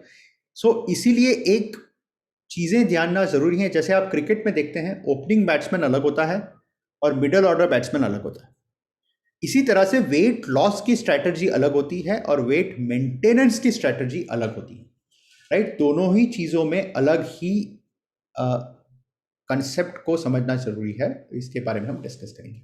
So wait regain क्यों होता है वेट लॉस के बाद? रिमेंबर, जो हमारा ह्यूमन बॉडी है, it is always made to maintain a situation of homeostasis. इसको कहते हैं homeostasis. Homeostasis meaning trying to maintain equilibrium, right? So body always tries to maintain a situation of homeostasis और equilibrium. और body के लिए सी weight loss जब होता है तो बॉडी को समझ नहीं आता है क्या हो गया, अरे मेरा वेट लॉस हो गया तुरंत से, अरे मेरा वेट लॉस हो गया तुरंत से, right? So body sees weight loss as a adversity, और इस एडवर्सिटी को ठीक करने के लिए बॉडी आपका मेहनत करता है कि वापस आप वेट गेन करें, राइट? और बॉडी में कुछ सेल्स होते हैं एडिपोसाइट्स, जिसमें वेट जो फैट है उसमें जमा होता है, एंड देन ये जब भी वेट लॉस होता है तो ये एडिपोसाइट्स हैं खुद के सर्वाइवल के लिए ये लड़ते हैं, right? And that is what they try to fight back and they cause weight regain, right? So हमारे बॉडी, आपका जो बॉडी है वो आपके खिलाफ, so unfortunately when you are trying to lose weight your body only tries to resist it, right? ये एक common problem है, body's resistance to weight loss, right? ये this is a reality, right? अगर हम जिसे हमने डिस्कस किया था एडिपोसिटी पे, जो एडिपोस सेल्स के बारे में, जब आप वेट लॉस करते हैं, ये आपके पहले एडिपोस सेल्स थे, जब वेट लॉस करते हैं तो एडिपोस सेल्स जो हैं वो श्रिंक हो जाते हैं, तो नए फैट सेल्स बनने शुरू होते हैं और नए फैट सेल में दोबारा से फैट जमा होना शुरू होता है, जिसकी वजह से वेट रीगेन होता है। So this is the real life process where it happens. So weight often regains after weight loss, and ये एक कॉमन रियलिटी है जिसको हमें समझना और एक्सेप्ट करना जरूरी है, right? Again this concept is very important, ये एक इंपॉर्टेंट चीज आप समझें। बहुत सारे लोग समझते हैं कि वेट लॉस इस तरह से होता है, एकदम से ऐसे weight loss, but in reality weight loss occurs in this way. It occurs in a stepwise manner. It has to be done in a stepwise manner. Only then you will be effectively able to manage your weight over a long period of time. आज का पूरा webinar का यही सबसे important concept है। Weight loss जो होता है वो एकदम से नहीं होता है, it's a step wise process. Weight loss is not a ramp, it's a step, right? जिन लोगों का वेट लॉस इस तरह से होता है उनका रीगेन भी इस तरह से होता है. रियलिटी में weight loss has to be done this way, इस तरह से, राइट? सो जैसे आपका वेट है 100 kg, आप 100 से आए 90 kg पे, आप ये लेवल पे मेंटेन रहें, फिर आप आए 85 kg पे, आप ये लेवल पे मेंटेन रहें, फिर आप आए 82 kg पे, ये लेवल पे मेंटेन करें, फिर आप आए 80 kg पे, and then you need to maintain, right? So every step it has to be done in a step wise manner. जिनका वेट 100 से सीधा 80 हो गया, ये दोबारा 80 से दोबारा 100 पे आने में उनको देर नहीं लगती है. So the most important concept will discuss today is this: wait loss is a step wise process. छोटे छोटे स्टेप लें. आपने अगर बच्चों को चलते हुए सीखा होगा, देखा होगा, चलना सीखने के लिए when you seen a toddler learning how to walk, आपने देखा होगा कि वो छोटे छोटे स्टेप्स, एक स्टेप बाय स्टेप सीखता है, ना कि वो सीधा दूसरे दिन से भागना शुरू कर देता है, राइट? ये भागना एकदम से नहीं होता है, it's a slow process, gradually step by step, right? In the same way weight loss also has to happen step by step. If you do not do the stepwise manner, you will end up with this. You will end up with regain of weight, right? So ये एक important चीज को समझें, right? Weight gain क्यों होता है? What drives appetite, right? जिन्होंने भी weight loss करने की कोशिश की है उनको वो जानते हैं कि weight loss करने के बाद भूख ज्यादा लगती है, तो ये भूख लगने की वजह से आप खाते ज्यादा हैं और दोबारा से फिर वही सिचुएशन में आके जाते हैं, right? So another important concept, इसके बारे में हमने पहले भी डिस्कस किया था, compulsive eating. There are 3 types of hunger, right? You have head hunger, stomach hunger and heart hunger. जो रियल हंगर है, जो रियल भूख है, वो स्टमक हंगर है, जिसमें ना आपको पेट में से, जैसे ना आप कहते हैं पेट में चूहे दौड़ रहे हैं, राइट? पेट में चूहे दौड़ना ये स्टमक हंगर है, ये रियल हंगर है। जबकि जब हम स्ट्रेस में होते हैं, मेरे साथ भी हुआ है, मैं इसमें से जो भी चीज़ मैं आपको बता रहा हूँ, ये अपने बहुत सारी चीज़ें मेरे पर्सनल लाइफ की है, तो I am not judging anybody, I am trying to tell you something from my own life also, right. हमारे से बहुत सारे लोग होते हैं जिनको हेड हंगर होता है। यार मुझे भूख तो नहीं है, पेट तो नहीं बोल रहा है कि भूख लगी है, लेकिन खाने का मन है, राइट। तो आपने शायद इंस्टाग्राम में किसी शेफ को अच्छा खाना बनाते देखा, अरे भूख लग गई, कुछ खाते हैं, राइट। आप स्ट्रेस में हैं, आप बॉस से झगड़ा करके आए हैं, कुछ खाते हैं, स्पाउस से झगड़ा किया है, खाते हैं, बच्चों ने ध्यान नहीं दिया, खाते हैं, right. So head hunger, and then all this is, there is something called heart hunger, right, जो इमोशन, स्ट्रेस, डिप्रेशन, इसके वजह से ट्रिगर होता है। सो जो रियल हंगर है यही है। और again I give you another example. आप बच्चे देखेंगे जो जो ना टीनेजर्स हैं ना टॉडलर्स हैं, बीच के एज है, generally between age two 3 to 12 years की एज के अगर आप बच्चे देखें, जो अपने दुनिया में, I have 2 girls, one is 9 years, another 6 years, right? So I know this as a fact. These children are so busy in their life, या तो खेलते रहते हैं या तो कुछ जो भी आप उनकी एक्टिविटी कर रहे हैं, ये इतने एक्टिविटी में इतने मशगूल होते हैं कि ये खाना भूल जाते हैं। और ये तभी खाने के लिए आते हैं जब इनको स्टमक हंगर होती है, जब उनके पेट में चूहे दौड़ते हैं, तब ये खाने के लिए आते हैं। ये इनके लिए ना हेड हंगर है ना हार्ट हंगर है, राइट। ये इमोशन पे खाते नहीं है, और ये इनको क्रेविंग कभी कभी होती है, आइसक्रीम खाने का क्रेविंग होता है, चॉकलेट खाने का क्रेविंग होता है, पर जनरली इनको क्रेविंग नहीं होती है, राइट। अगर ये काम में बिजी हैं, अगर आप अपनी लाइफ भी देखें तो आप अगर ऐसा कोई इंटरेस्टिंग काम कर रहे हैं या इंटरेस्टिंग प्रोजेक्ट कर रहे हैं, या अगर आपको जो पसंद है वैसा काम कर रहे हैं, तो आप घंटों तक ये काम करते रहेंगे, आपको भूख नहीं लगेगी, राइट। बट कुछ घंटों के बाद आपके पेट में चूहे दौड़ेंगे, तब बोलेंगे यार अब तो कुछ खाना पड़ेगा, right. So that is stomach hunger, and that is the real hunger. Whereas lot of times we eat because there is heart hunger, head hunger और heart hunger, right? तो इसको आप जाने कि आपका जो हंगर है, ये अगेन बहुत इंपॉर्टेंट कंसेप्ट है। आप पहचाने कि ये मुझे रियली भूख लगी है, do I really have stomach hunger, और do I have head hunger, और do I have heart hunger.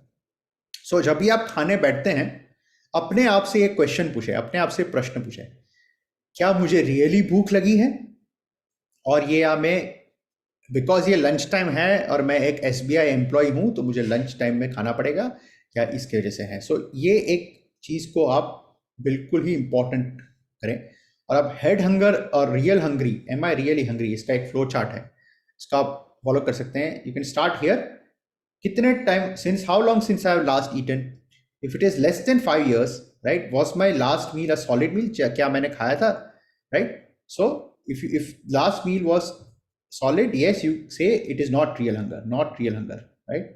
You had chicken 2 hours back, then it's probably not, right. But let's say you had a protein shake or sugar, probably you are hungry, right. Then if it is more than 5 hours since you've eaten, then again you are most likely to be really hungry. So this is just a shortcut. There are more details of doing this, but अपने body में ये एक algorithm बनाएं और आप अपने आप से पूछें कि कितना टाइम हुआ since you had your last meal. If it's more than 5 hours, you are probably really hungry. But if it is less than 5 years and you had solid food, probably you are not hungry. It is just head hunger, not heart hunger. Not stomach hunger, right? So this is something you need to ask yourself. Follow this flow chart, and this will really help you to curb the cravings which you have for food. और आप देखेंगे, अगर आप अपने cravings को मार दें, आप एक हैबिट बनाएंगे कि आपने जो हेड हंगर है उसको आप कंट्रोल में करें। अगर आप कंट्रोल करते हैं तो so again a simple trick I give you, अगर आपको हेड हंगर है, right, if you have this, then distract yourself. If you distract yourself with something, कि आपको इंटरेस्टिंग, या तो आप कुछ इंटरेस्टिंग काम कर सकते हैं, या तो एक्सरसाइज कर सकते हैं, या तो आप अपने आप को डिस्ट्रैक्ट करें। अब डिस्ट्रैक्शन का मतलब ये नहीं कि आप नेटफ्लिक्स देखने बैठे, बिकॉज अगर आप टीवी देखने बैठेंगे या कुछ सेडेंट्री एक्टिविटी करने बैठेंगे तो आपका जो ये इनफैक्ट क्रेविंग बढ़ जाएगा। बिकॉज हमारे बॉडी में, आपने देखा होगा, जब आप मूवी देखने जाते हैं तो आप हमेशा पॉपकॉर्न खाते हैं साथ में, right, we always eat popcorn. So our body associates eating, watching movie with eating popcorn, so ये आपका एक्चुअली क्रेविंग बढ़ जाएगा। So don't do any sedentary activity, but try doing something which either involves your brain or involves your body, right? So involve yourself in some activity which distracts you at least for the few hours, so that you forget about your hunger, right? And that is something you need to practice in your real life. This is true for anybody, whether आप obese हैं ना हैं, उससे फर्क नहीं पड़ेगा. If you try and do this, trust me, you will not regain weight or gain weight, right? This is all what we're discussing is about regaining of weight. Actually weight loss से ज़्यादा ये जो weight maintenance का issue है, इस पे ये ज़्यादा काम करता है, right? So this is one tip or trick I'll tell you for your life, which will be useful to your life in practice. So important take home message right now is weight regain after weight loss is common, और weight loss जो होता है वो एक step wise process होता है, not a ramp. Now increase appetite, जो भूख ज्यादा लगना is a common process that leads to weight regain. और head hunger, stomach hunger and heart hunger के बारे में differentiate करना सीखें. अगर अपने body से अगर आप ये कर सकते हैं तो I am sure you will be able to maintain your weight in a better way. Okay, now let's come to what you are all here for, right? In reality, you are here for, आप मेरा भाषण सुनने तो नहीं आए हैं, theory सुनने नहीं आए हैं, आप प्रैक्टिकल चीज़ों के बारे में जानना आए हैं. So I hope I told you some practical points which were useful to you, but we'll tell you more. We'll tell you actually something which will help you, right? We will make this useful to you, useful for your time. So now comes the main part, and that is the most important part, is how to manage it. It's a management of weight loss or management of weight. So before I begin, please try and understand this. Try to differentiate between true obesity and body dysmorphism. Body dysmorphism क्या होता है? Body dysmorphism ये होता है कि you are obsessed with how you look. आप अगर अपना BMI कैलकुलेट करते हैं तो आपका BMI आता है नॉर्मल, लेकिन आप जब अपने आप को मिरर में देखते हैं, like you see this girl who is seeing herself in the mirror, she sees herself in a different light. Unfortunately, this is, I would also call this Instagram disease, right? अगर आपको अब ये word दोबारा से सुनते हैं तो आप you know where it came from. It came from Dr. Om Lakhani, who said this is called Instagram disease, right? It was existing before Instagram also, but Instagram has made it worse. हम Instagram पे reels देखते रहते हैं, लोगों के photo देखते रहते हैं. यार Instagram में तो बड़े ब्यूटीफुल लगते हैं, everybody looks very nice, slim, trim, fit. And when we see ourselves in the mirror, we ourselves see ourselves in our Instagrams, we are very critical of ourselves. So we get a lot of patients. So when you say कि हम obesity के भी patients को देखते हैं, तो inadvertently there are a lot of patients who do not have true obesity, who tend to have more of body dysmorphism, जो अपने बॉडी से संतुष्ट नहीं है और इसलिए आपसे ट्रीटमेंट लेने आए. सो आप अपने आप को एक एनालाइज करें और आप अपना BMI, हमने बोला था आप खुद का BMI कैलकुलेट करें. अगर आपका BMI 25 से ऊपर है तो आप 100% ओबीज हैं. आप please come and take treatment from a nearby doctor. But if it is normal, then probably you are not having obesity and you are having more of what is known as body dysmorphism, right? So before we begin, we clarify this concept and अपने आप को analyze करें and try to understand that whether you suffer from true obesity or whether you suffer from body dysmorphism. This concept has to be first clarified, right? और इसको हम सबसे पहले ध्यान दें. Okay. Now, जो ट्रीटमेंट होता है ओबेसिटी का, it is based on of course individualization. हर लोगों के लिए हर चीज नहीं होती है, लेकिन अगर ब्रॉडली देखें तो जो मैनेजमेंट होता है वो BMI के ऊपर निर्धारित है. अगर आपका BMI, if your BMI is between 25 to 30, you just need lifestyle measures, diet, exercise. अगर आपका BMI 30 से ऊपर है तो you need medicine. If it's more than 40, you generally need surgery. ये एक simplified है, इसको हम थोड़ा डिटेल में भी देखेंगे, but this is the broad concept that when it's this BMI, you need diet and exercise. When it's more than 30, you need medicines. More than 40, you definitely need surgery, right? So what is the right approach for you? Scan the QR code, right? And एक link will open. हमने same link जो हमने obesity जो जिस पे आपने BMI calculate किया वही लिंक इस पे खुलेगी, and this will help you understand what is the right approach for you, whether whether lifestyle measure से ठीक करेंगे इसको, या आपको दवाई की जरूरत है, या फिर आपको सर्जरी की जरूरत है। तो जिनको दवाई की जरूरत नहीं है प्लीज दवाई के लिए ना इंसिस्ट करें, जिनको सर्जरी की जरूरत नहीं है प्लीज सर्जरी के लिए ना इंसिस्ट करें, जिनको सर्जरी की जरूरत है तो प्लीज लाइफस्टाइल मेजर्स के लिए ना इंसिस्ट करें। बिकॉज अगर आपका बीएमआई 40 से ऊपर है तो लाइफस्टाइल मेजर से ज्यादा काम नहीं होगा, आपको सर्जरी की जरूरत है।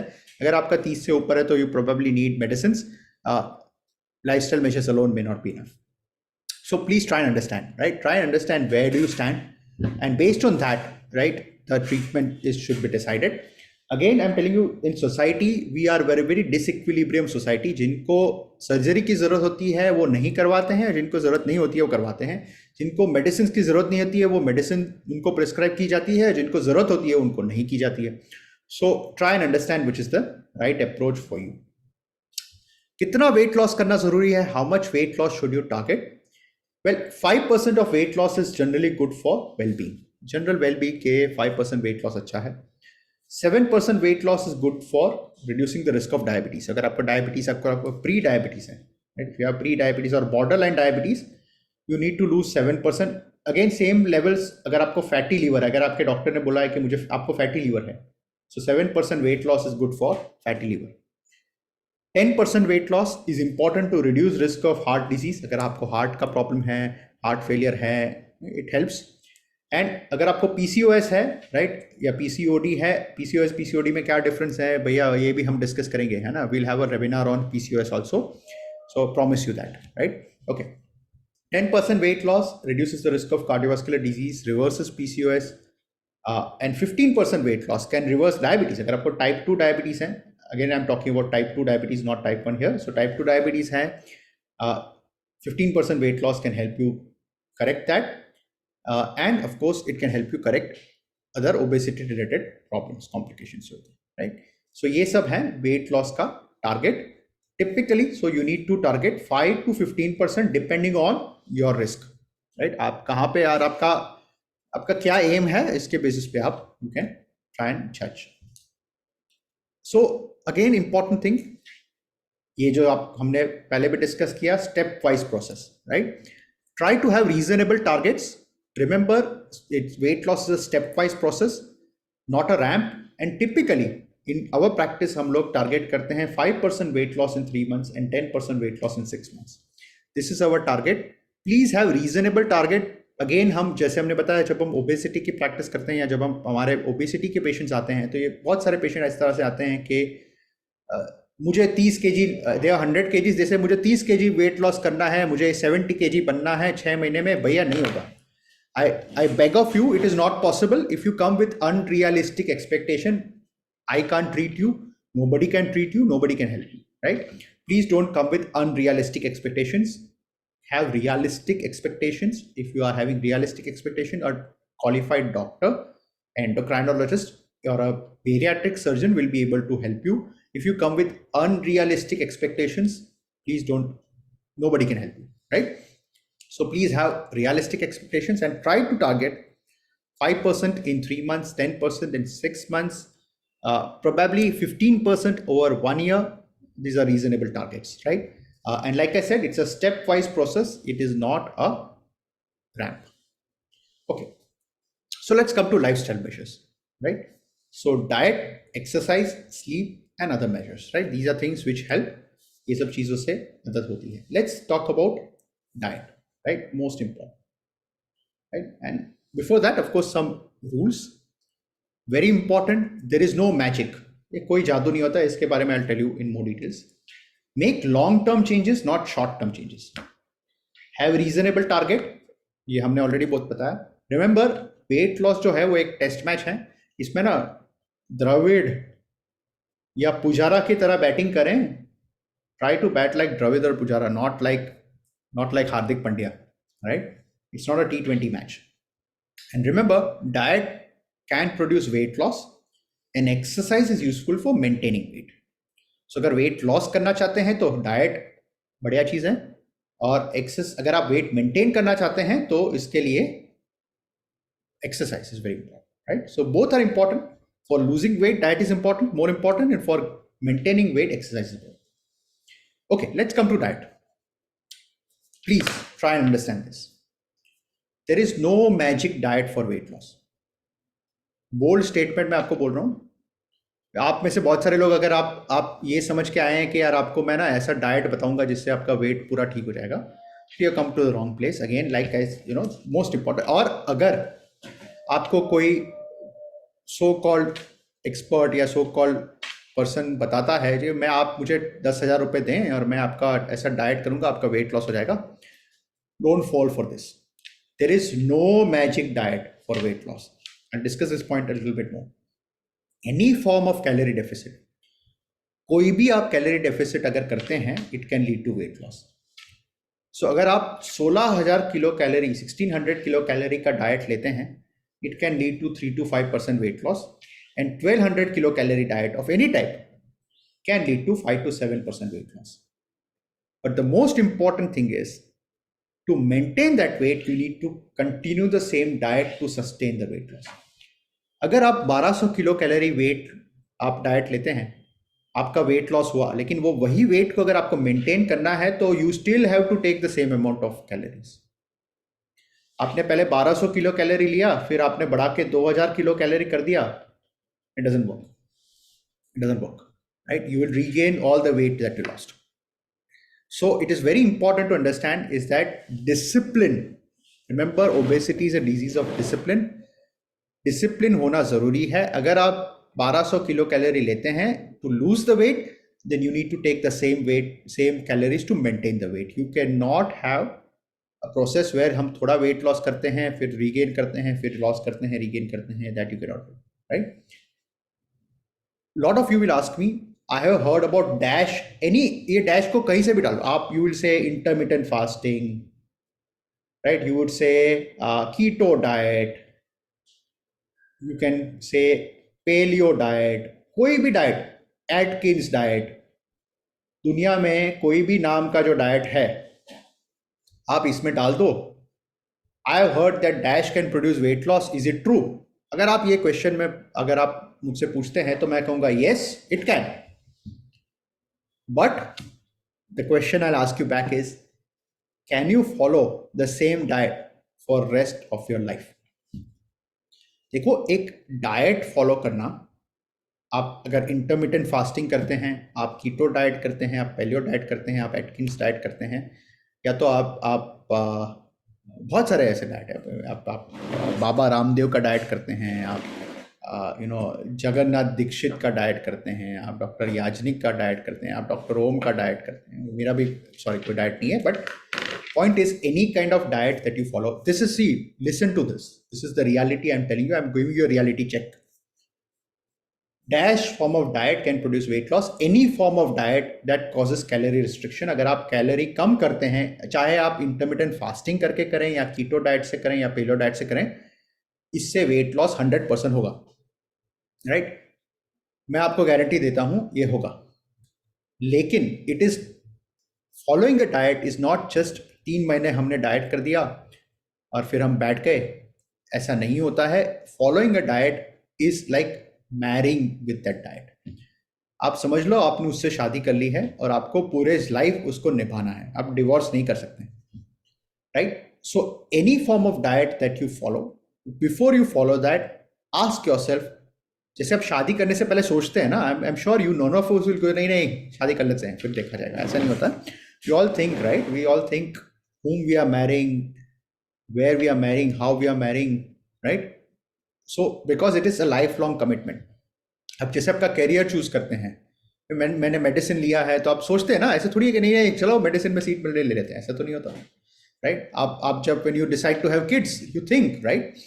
It's like a lifelong commitment. You can't say नहीं अभी मुझे बच्चे चाहिए, बाद में मेरे को नहीं चाहिए, ऐसा नहीं होता है, राइट? Life long commitment. एक बार बच्चे आ गए तो रहेंगे ना फिर, राइट? इसी तरह से it's a lifelong commitment. Same way, any form of diet that you follow, it's a lifelong commitment that you follow. Ask yourself before you begin.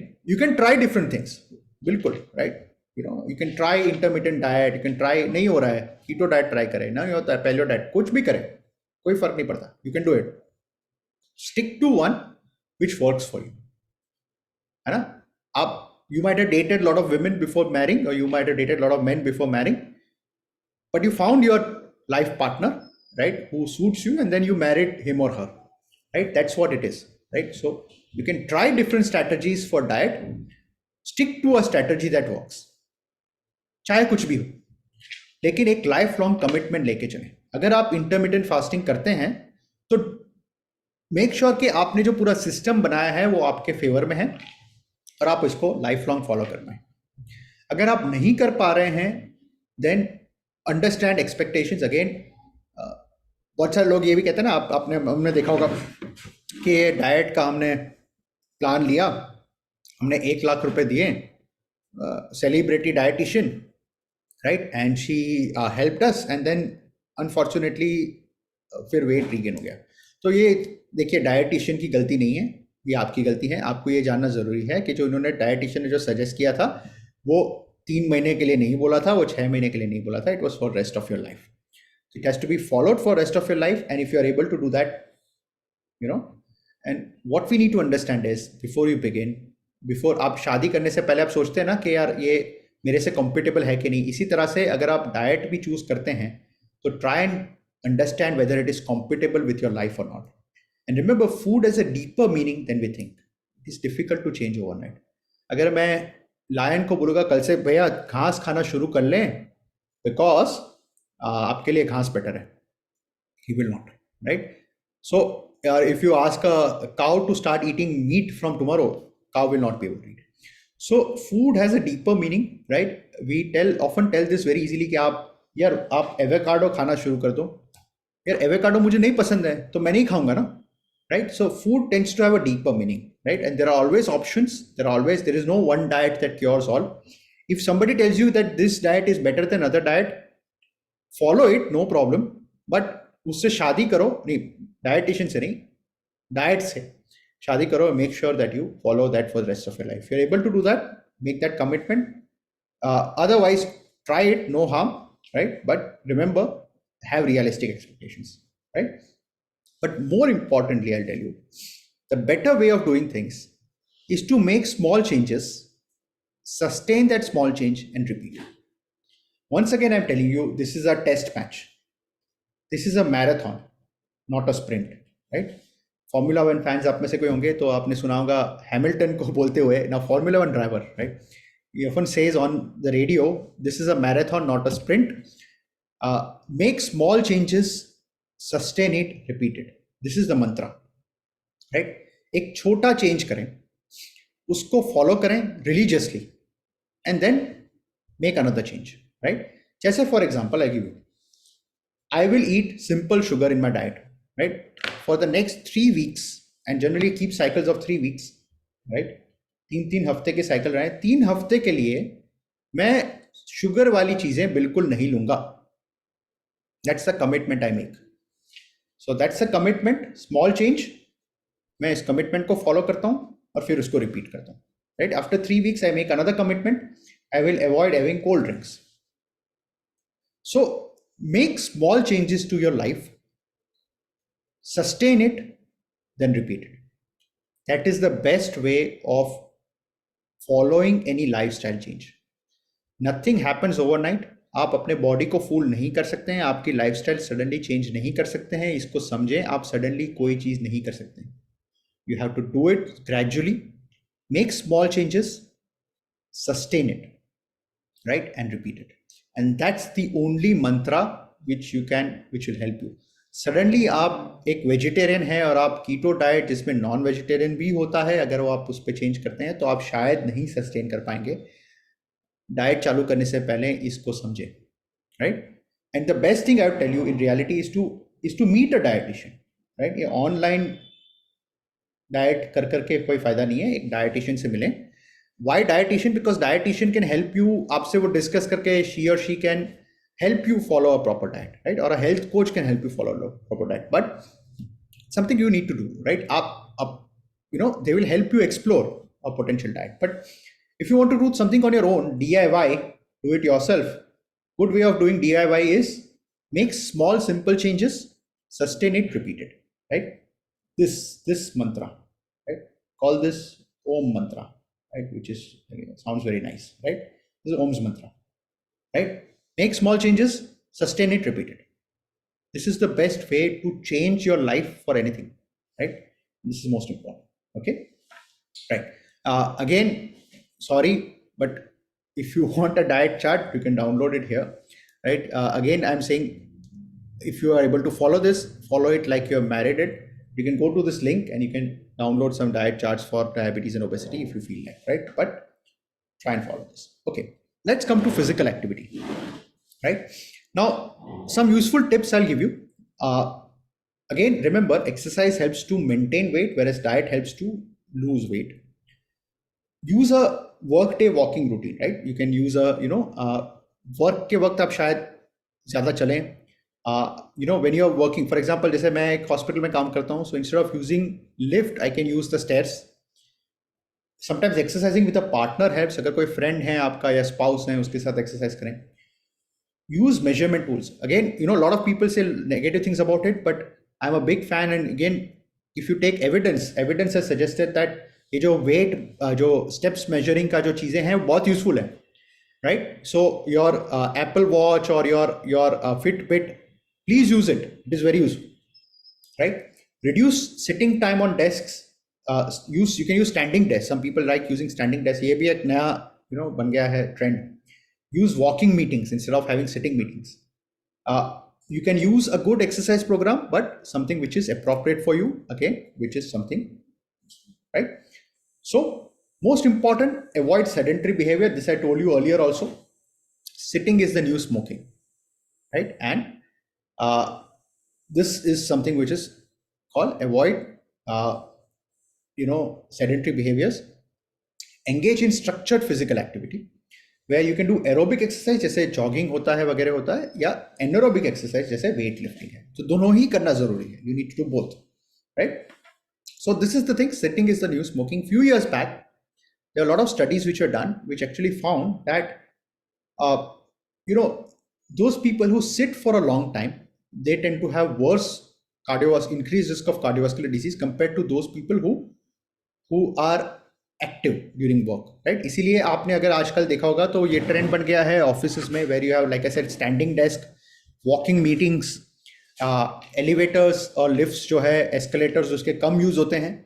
So at work place, और if you are an HR manager और if you are working in such a position, try to make your work place where you have less sitting and more of physical activity, right? And sitting is the new speaking. And trust me, if you do this, you'll actually find your life in a better state. The second thing is structured physical activity में आप engage करें. You need to understand the concept of progressive overload. ये एक concept होता है, बहुत simple है. बहुत सारे में आप में से जो फिजियोथेरेपी से linked हैं, ये भी जानते होंगे कि एक छोटा क्वांटिटी से चालू करें and then gradually increase the workload. For example, अगर आप weights उठाते हैं तो start with 2 kgs for 1 week, use 2 kgs, then use 4 kgs, then use 6 kgs, इस तरह से. So progressive work. इसी तरह से अगर आप जॉगिंग करना शुरू करते हैं तो पहले 100 मीटर जॉगिंग करें, फिर 200 मीटर जॉगिंग करें, फिर 300 मीटर जॉगिंग करें, फिर 400 मीटर जॉगिंग करें. अब सीधे आज से ही अगर आप अदानी मैराथन भागना शुरू करेंगे तो नहीं होगा. Don't do it, right? So there is a concept of progressive workload. You need to gradually increase your physical activity. It cannot be done overnight, right? Something which is very important. Very important is sleep. Good sleep hygiene is very important for your lifestyle, right?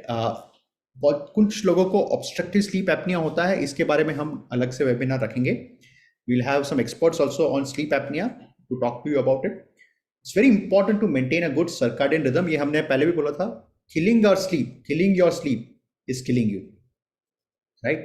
So sleep hygiene अच्छा होना बहुत important है. Circadian rhythm मतलब एक body का rhythm होता है, right? एक टाइम सोने का, एक जागने का टाइम होता है, एक उसको आप मेंटेन करें, राइट? मैं कहूँगा खाने का टाइम पे ना देखें, जैसे हमने बताया था, don't eat according to your hunger, not according to time, but sleep according to time rather than just नींद आ रही है तो सोएंगे वरना नहीं. ओके, ये गलत है. And always a good thing is wake up to sunlight, not to darkness. अगर आपके रूम में सनलाइट आती है तो आपके जो विंडो शेड्स हैं उसको खोल दें, ताकि जब आप मॉर्निंग में उठें तो सनलाइट आपके पास आए and not darkness. And this is important because this also is known to reduce lot of problems, reduce stress, improve your life, right? Simple चीज़ें हैं, बहुत सारी सिंपल चीज़ें जो आपकी लाइफ को बदल सकती हैं. ये होता है ऑब्स्ट्रक्टिव स्लीप एपनिया, जैसे मैंने बताया इसके बारे में हम बाद में डिस्कस करेंगे फ्यूचर में। बट क्या सिम्टम्स होते हैं स्लीप एपनिया के? स्नोरिंग होता है, चोकिंग होता है, खराटे भरना, और दिन में ज़्यादा हेडेक होता है, दिन में ज़्यादा नींद आती है, पुअर कंसंट्रेशन। अगर आपको ये सिम्टम्स हैं, इसको these are symptoms of obstructive sleep apnea, you need to check yourself and go to your doctor to get it evaluated. But we'll discuss this in a separate webinar in future. Okay, now comes medicines. Right? I'm a doctor who prescribes medicines, right? And medicines are useful. So we had discussed what is the right strategy for you, or we had discussed that if your BMI is less than 25, you are okay. 25 से ऊपर है, 25 to 30 हैं तो you can consider lifestyle, 30 से ऊपर हैं तो आप मेडिसिन लें, और आपका BMI अगर if it's more than 40 you need to do surgery. This is true, but like we had already also discussed that Indians are different, so probably we need to start medicines earlier because we are thin fat Indians, right? We are actually fatter than we think. We are thin fat. This is important, right? So when do you need medicines? Medicines for Asians or Indians when BMI is more than 27, or if your BMI is more than 25 with certain potential complications like hypertension, the diabetes है, sleep apnea है, arthritis है, या फिर आपको cholesterol का problem है, तो इस सिचुएशन में आपको मेडिसिन लेना जरूरी है। मैं एक चीज हमेशा बोलता हूं और हमेशा बार बार रिपीट करता हूं, राइट?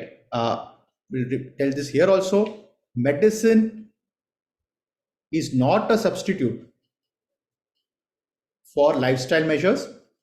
So जो भी मैंने lifestyle के बारे में आपको बोला वो भी जरूरी है, and lifestyle measure is not a substitute for medicine. Please understand this. Medicine cannot substitute lifestyle measures cannot substitute medicine. ये इसको समझें।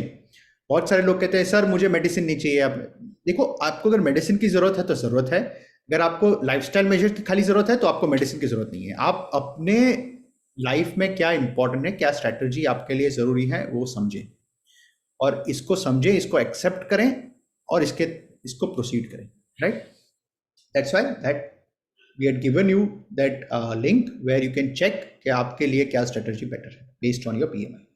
Okay, so what are the medicines for obesity which are available in India? India में ये सब दवाइयाँ available हैं। Orlistat आपने सुना होगा, शायद लिया भी होगा पहले। जो इंपॉर्टेंट ड्रग हैं जिसके बारे में आप आज डिटेल में डिस्कस करेंगे वो GLP-1 रिसेप्टर एगोनिस्ट का ग्रुप है।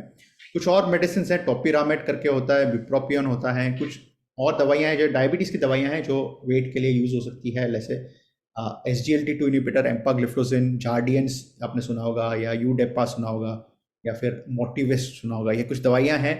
और मेटफॉर्मिन भी बहुत पुरानी दवाई है, 2 रुपए की दवाई है, दिन में खाली 2 रुपए लगते हैं, लेकिन इससे वेट मेंटेन बढ़िया होता है, right? It's a very good drug for weight maintenance and very safe drug, right? So इससे कैंसर भी नहीं होता है, so that it reduces risk of cancer also, other benefits also, right? So the new drug which is now new things which has changed, which is available in India now, which is the game changer for obesity, is a medicine called Rybelsus.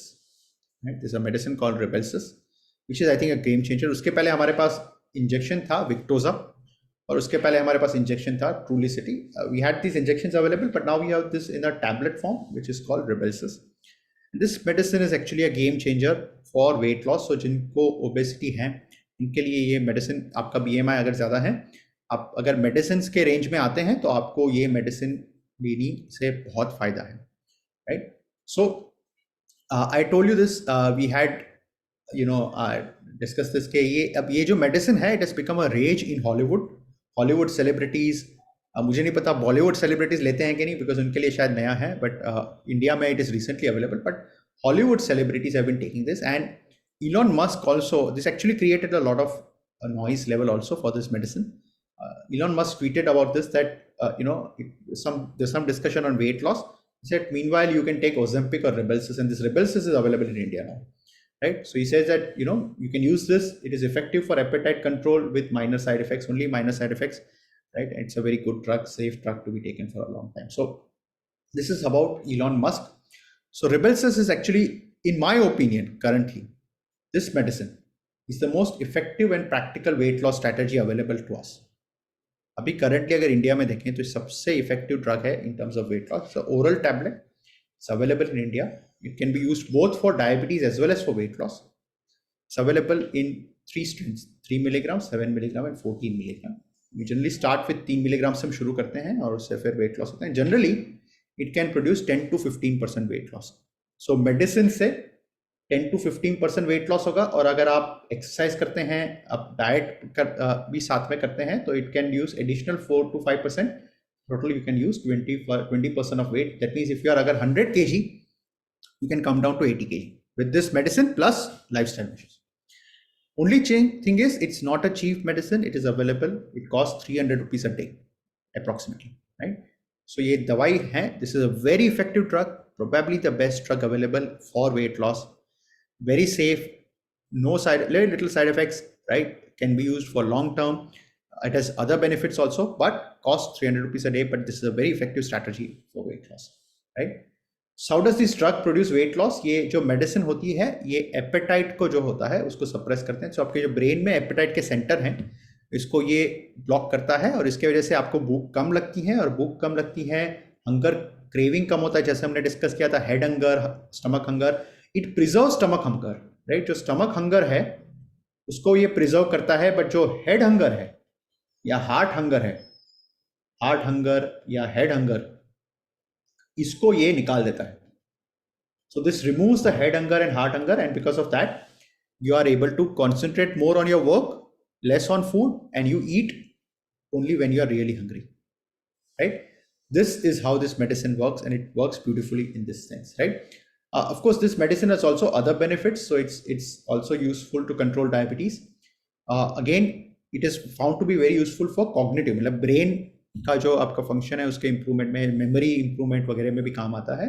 In fact, there are trials. This drug is being studied for Alzheimer's, right? जिसको Alzheimer's old age में जो dementia होता है.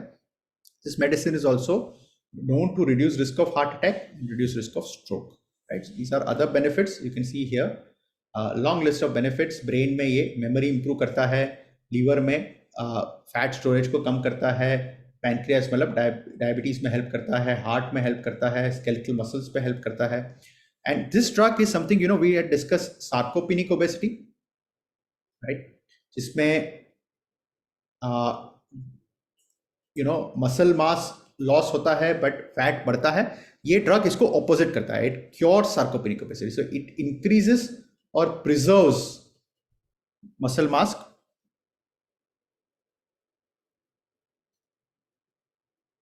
right?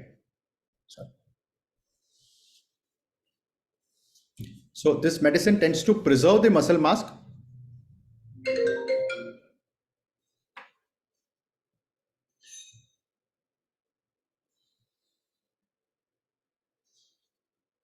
Just a second.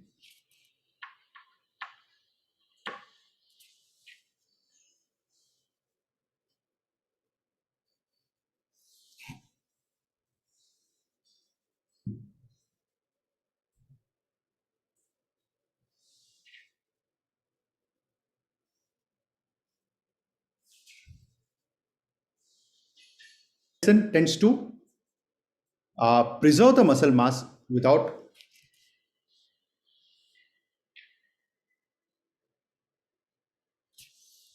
so this medicine tends to preserve the muscle mass without so muscle mass को ये affect नहीं करता है, muscle को ये रखता है, इनफैक्ट बढ़ाता है, बट जो फैट है उसको कम करता है. So this reduces the fat and preserves the muscle mass. So it's a very effective drug for weight loss, and perhaps currently available medicines in India, this is the most effective drug for weight loss. So anybody who is a candidate for this, again, if you're a doctor or if you're somebody who can afford this medicine and your BMI is more than 30, you should be taking this. You should be on this medicine for sure, right? I don't see a reason why you should not, right? So that's how I feel about this medicine. I think it's a very effective drug. How long should you take this medicine? As long as you can, right? As long as you can afford it, as you can, you should take it. Remember, this is a medicine which also helps you live longer, improves your memory, cognitive function आपका improve करता है, especially those who are in the middle age. This is something which is, I think, very effective. So I think this is the most effective strategy, especially if you are a candidate for medicines. Again, I'm telling you, medicine is not a substitute for lifestyle measure, and lifestyle measure is not a substitute for medicine. So इसको आप हमेशा ध्यान रखें, right? Is it safe for long-term use? Absolutely, right? You can use it for a long time. You can, in fact, take it lifelong. There is no harm with this. It's a safe drug for a long time, right? Again, there is even a better drug called Mounjaro, right? In the same class, it's still not come in India. It's right now available in the United States and perhaps in Europe also. This is called Mounjaro. It's a new upcoming drug in the same class, which is even better. In fact, there's a study done with this drug where this drug produced 20% weight loss. Right? You can see here. Yeah.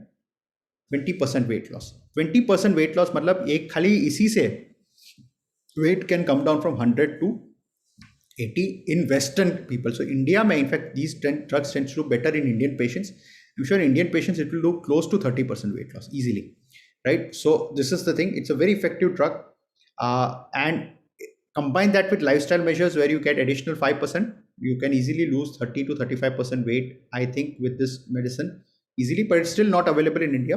The one which is available in India is Rybelsus. Mounjaro is an injection, it's still not available in India, right? Again, I'm saying this. None of these is recommendation for treatment. You need to consult your physician for treatment, and always remember, medicine is not a substitute for lifestyle, and lifestyle is not a substitute for medicine, right? Please understand this as a concept. इसको हमेशा याद रखें, right? अगर आपको migraine है और आपको medicine की जरूरत है तो मेडिसिन लें.